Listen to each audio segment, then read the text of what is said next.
She turned and faced me, tilting her head up to stare at me as I stepped close to her. We'd been pushing each other for too long now. I wanted to taste her, smell her, feel every part of her. I took my time nestling into her neck, and she gasped, but angled her head, giving me access to her neck. She may have been 10 years younger than me, and she may have been my partner's daughter, but Everly was going to be only mine, right then and there. She shook her head and stammered out, "I wasn't talking about doing anything with you in here."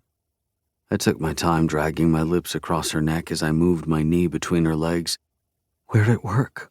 She stared up at me and I saw lust in her eyes, saw how she licked her lips.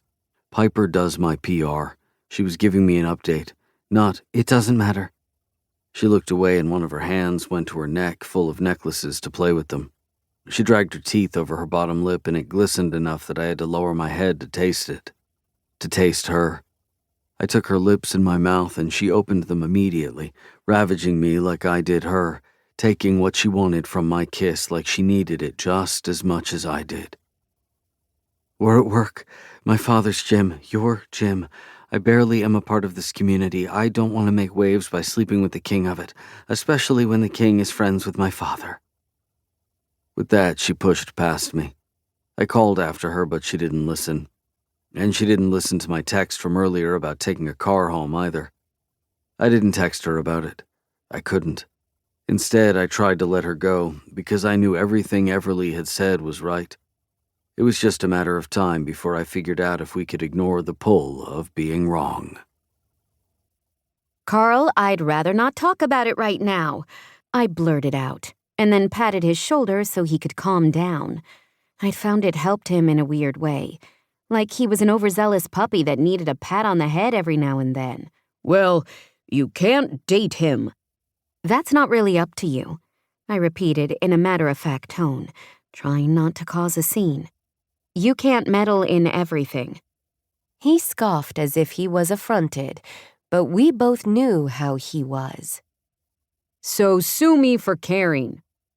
I held my tongue when you went for coffee and on a few dates, but this is another month in, Evie. He's not a good man."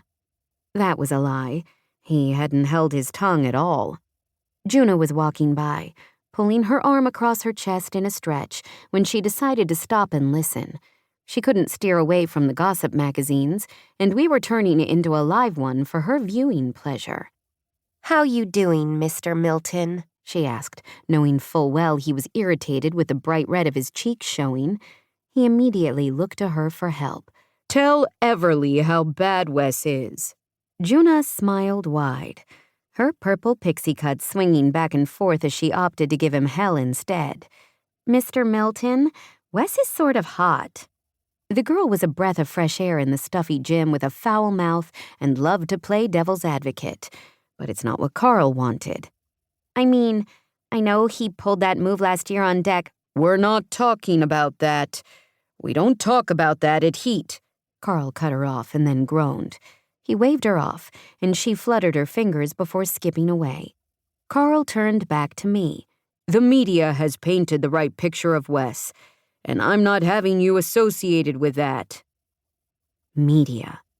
That word. The press and the publicity that came with it made me cringe. I repressed a small shudder and went through the tablet's schedule to make sure all our tasks were in order for the day. What did Wes do that could be so bad? I didn't really believe Wes was it for me, but it was my intention to get out there, to start dating again, to embrace love instead of bitterness, and to forget about Declan. Mostly that. To keep listening to this audiobook, I've left you a link in the description so you can do it, at no cost thanks to Audible's 30-day free trial.